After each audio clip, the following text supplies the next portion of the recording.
ડીસામાં ફટાકડાની ફેક્ટરીમાં આગ લાગવાની ઘટનામાં 20થી વધુ લોકોના મોત નીપજ્યા છે. સમગ્ર રાજ્યમાં હચમચાવી દેનારી આ ઘટનાને પગલે હવે સુરત શહેર પોલીસ એલર્ટ થઈ ગઈ છે. પોલીસ દ્વારા શહેરમાં ઠેર ઠેર આવેલી ફટાકડાની દુકાનો તેમજ ગોડાઉનમાં જરૂરી ચેકિંગ હાથ ધરવામાં આવી રહી છે અને વ્યવસ્થાઓ તથા પરિસ્થિતિઓ ચકાસવામાં આવી રહી છે તેમજ માલિકોને જરૂરી સૂચનાઓ આપવામાં આવી હતી.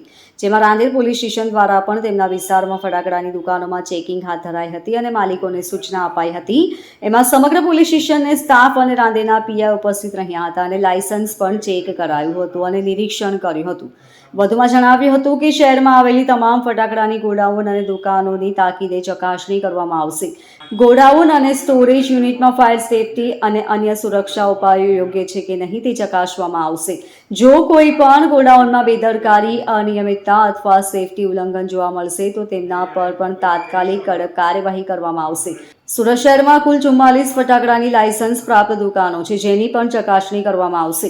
દીપાવલી દરમિયાન અને અન્ય પ્રસંગોએ ફટાકડાનો વેપાર કરવામાં આવે છે પરંતુ આ વ્યવસાય સાથે જોડાયેલી સુરક્ષા પરિબળો મહત્વની હોય છે. આ માટે ગોડાઉન અને સ્ટોરેજ જગ્યાઓમાં સેફટી મર્યાદાઓનું પાલન કરાવવાનો ઉદ્દેશ પોલીસનો છે. ડીસાની દુર્ઘટનાની પુનરાવૃત્તિ સુરતમાં ન થાય તે માટે પોલીસ અને સંબંધિત વિભાગો સતર્ક છે. આગામી દિવસોમાં સુરત પોલીસ દ્વારા આ ઓડિટની અસરકારક અમલવારી કરવામાં આવશે.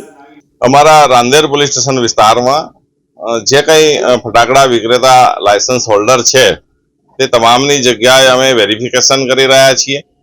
તેઓ નિયમ મુજબનું લાયસન્સ ધરાવે છે કે કેમ, જે લાયસન્સની રિન્યુઅલ ડ્યુ ડેટ તો નથી ને, મતલબ કે ઇન પીરિયડ લાયસન્સ રિન્યુ કરાવેલ છે કે કેમ, લાયસન્સમાં જણાવ્યા મુજબનો જથ્થો મેન્ટેન કરે છે કે કેમ, તેમજ યોગ્ય પ્રમાણપત્રો મેળવેલા છે કે કેમ, ફાયર સેફટી વગેરે. અને એ ફાયર સેફટીના જે સાધનો છે એ પણ યોગ્ય વેલિડિટી વાળા છે કે કેમ એ વગેરે અમે ચેક કરી રહ્યા છીએ. અહીંયા દુકાનમાં જે જુદા જુદા બોક્સમાં એમણે ફાયર ક્રેકર્સ રાખેલા છે તો એ ખરેખર એમાં શું છે એ પણ અમે ખોલીને ચેક કર્યા છે રેન્ડમલી. અને હાલમાં અહીંયા કોઈ એવું એડવર્સ જણાઈ આવેલ નથી. યોગ્ય સર્ટિફિકેટ્સ છે, બધું તારીખ મુજબ મેન્ટેન કરેલું છે અને બરાબર છે. છતાં પણ હજુ અમે આગળ ચેક કરી રહ્યા છીએ. જો લાયસન્સમાં જણાવ્યા સિવાયનો જથ્થો મળી આવશે અથવા તો લૂઝ કોઈ મટીરિયલ કે જે એમનું વિક્રેતાનું લાયસન્સ છે પરંતુ કોઈ લૂઝ એક્સપ્લોઝિવ મટીરિયલ રાખેલાનું જણાઈ આવશે તો અમે એમની વિરુદ્ધમાં એક્સપ્લોઝિવ એક્ટ મુજબ જરૂર ગુનો દાખલ કરીને આગળ વધશું. Bureau report LK star news Surat.